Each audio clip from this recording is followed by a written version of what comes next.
Episode 153. Kamu pakai bumbu instan ya? David meringis ketika Ariana bertanya setelah mencicipi nasi goreng buatannya. Pria itu memang menggunakan bumbu instan. Itu pun mendapat saran dari ibu-ibu pemilik warung yang berada tepat di seberang rumah mereka. Awalnya, David hendak membeli bumbu yang memang tidak ada di dapur, tapi saat ibu warung itu bertanya mau masak apa, David dengan jujur menjawab yang berujung sedikit curhatan, hingga akhirnya diberi saran untuk menggunakan bumbu instan saja. Aku kan maunya pakai bumbu yang kamu ngulek sendiri, David. Ariana berdecak, bukannya tidak berterima kasih dengan apa yang sudah dilakukan David untuknya. Ariana hanya ingin merasakan masakan suaminya sendiri. Ya aku minta maaf, aku nggak bisa buat bumbunya. Lagi pula di dapur juga nggak ada bawang, jadi aku ke warung buat beli. Tapi malah disaranin pakai bumbu instan sama ibu warungnya, kata David yang dengan sejujur-jujurnya. Ya sudah, makasih. Dengan wajah cemberut, Ariana berkata terima kasih yang benar-benar tulus dari dalam hatinya. Wanita itu kembali menyuapkan sesendok nasi goreng buatan David dengan sangat tidak berselera. Nggak enak ya? Tanya David menatap Ariana dengan ekspresi penasaran campur ekspresi bersalah. Ariana melirik sebal pada David. Ya enak lah, orang pakai bumbu instan. David meringis lagi, memasak bukanlah ahlinya. Meskipun David sudah melihat cara-caranya di YouTube, tetapi tetap saja pria itu tidak mudeng. Selesai menghabiskan nasi gorengnya, Ariana meminum obat yang diberikan oleh David. Wanita itu kemudian memutuskan keluar dari kamarnya meskipun awalnya dilarang oleh David. Tapi Ariana tetap bersikeras dengan alasan akan semakin tidak enak badan jika terlalu memanjakan sakitnya. Jadi bagaimana menurut kamu tentang warisan dari Mommy? David menghela napas. Ariana kembali berbicara tentang sesuatu yang membuat David bingung. David senang karena Ariana mau bertukar pikiran dengannya. Tapi tentang harta, David merasa tidak perlu ikut campur. Semua itu milik Ariana, bukan miliknya. Aku tidak tahu Ariana, itu semua milik kamu. Bukan aku tidak menganggap kamu istriku. Tapi yang aku tahu apa yang dimiliki suami adalah milik istrinya juga. Tapi apa yang dimiliki istri tidak bisa dikatakan milik suami juga. Jadi terserah kamu saja, bagi aku asal itu baik, aku ikuti. Ariana menatap David, wajah wanita berkuncir itu sudah tidak lagi sepucat tadi. Rona merah sudah terlihat di wajahnya. Bagaimana kalau aku serahkan semuanya sama kamu? Tanya Ariana pelan. David menelan ludahnya, pelari akan salah sangka jika sampai David menerimanya. Aku tidak bisa Ariana, jawabnya. Ariana menghela napas, memang tidak mudah jika membahas tentang harta sekarang. Dan untuk pertama kalinya Ariana merasa sangat beruntung dengan hidup sederhananya. Kalau begitu kita kelola sama-sama untuk masa depan Leni. David menatap Ariana lagi, masa depan Leni adalah prioritas utamanya saat ini.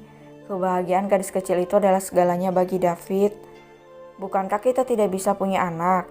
Kita bisa melimpahkan semuanya pada Leni nantinya. David tidak menyangka dengan apa yang dikatakan Ariana. Secara tidak langsung Ariana mengatakan akan terus bersamanya. Ariana, tapi aku menyayanginya seperti anak kandungku sendiri, David. Setelah Ariana pelan.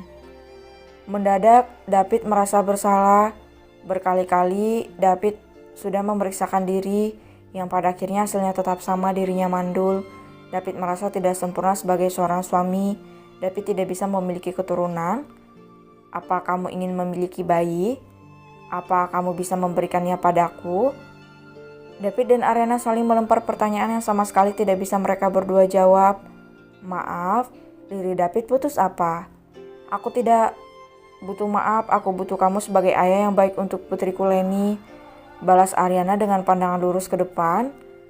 David tersenyum miris. Ariana membutuhkannya untuk menjadi ayah bagi Leni, bukan menjadi suami untuknya. Lalu bagaimana dengan kamu? Apa yang akan kamu lakukan setelah menerima semua yang Mommy kamu berikan juga dengan harta itu?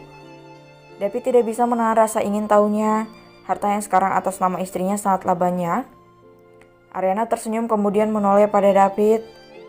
Aku ingin tetap menjadi penjual kue, katanya. David terkejut, membuat kue bukanlah hal yang mudah, David tahu itu. Ariana, tapi kamu suami yang hebat, bahkan aku akui kamu sempurna sebagai sosok ayah. Kamu juga pintar meskipun kamu bukan suami beruntung karena mendapat istri seperti aku. Tapi David, aku mengandalkan kamu sebagai pemimpinku mulai sekarang. Biarkan aku menikmati peranku sebagai seorang ibu. David tidak bisa berkata apa-apa sekarang. Ariana seperti bukan Ariana yang David kenal selama ini. Ariana begitu bijak dan membuat David sangat tidak percaya. Aku hanya ingin menjadi ibu yang baik untuk Leni putri kecilku, tambah Ariana. Setelah obrolan itu, hubungan David dan Ariana kembali membaik. Mereka berdua bahkan dengan kompak menjemput Leni menggunakan motor Matic David. Ya, untuk pertama kalinya selama 7 tahun hidup bersama, David dan Ariana berboncengan. Ayah, mau nggak ajarin Leni naik motor? Tanya Leni yang duduk di depan David. David mengernyit. Leni kan masih kecil, untuk apa latihan motor? Tanya David bingung. Kan biar kalau ikut ibu jualan kue nggak jalan kaki, ayah, nanti Leni yang boncengin ibu. Ariana yang berada di belakang David tertawa mendengarnya. Leni memang sering ikut berjualan kue keliling kampung dengannya. Tapi sekalipun Ariana tidak pernah mendengar gadis kecil itu mengeluhkan capek. Ibu juga bisa naik motor, tahu sayang, kata David sambil melirik Ariana yang tersenyum manis lewat kaca spion motornya. Hah, beneran ayah? Ibu bisa? Tanya Leni tidak percaya. Iya, jangankan motor, bawa mobil juga ibu kamu bisa loh, jawab David memberitahu putrinya. Wah, ibu hebat. Ya, ibu kamu memang hebat, sangat hebat. Ariana tersipu di belakang David. Ariana memang hampir bisa melakukan segalanya. Memasak, membuat kue, menyetir mobil, mengendarai motor, bahkan sampai menjalankan bisnis pun bisa. Hanya satu yang Ariana tidak bisa, yaitu mengontrol emosi dan egonya sendiri. Ibu kita jalan-jalan yuk. David tersenyum sambil menatap Ariana lewat spion motornya. Pria itu sengaja memanggil Ariana dengan sebutan ibu. Bukan karena ada Leni, tapi karena memang David ingin mempunyai hubungan rumah tangga yang harmonis dengan Ariana. Dan mungkin bisa dimulai dengan merubah panggilannya pada Ariana. Sesaat Ariana terdiam, wanita itu sangat terkejut dengan panggilan ibu yang dilontarkan oleh David. Rasanya seperti suami istri yang saling mencintai. Iya ibu, ayo kita jalan-jalan. Leni pengen makan es krim di kedai samping kafe itu. Perlahan seolah senyum terukir di bibir Ariana. Wanita itu kemudian menganggukkan kepalanya dengan tatapan malu-malu pada David. Iya ayah, jawabnya.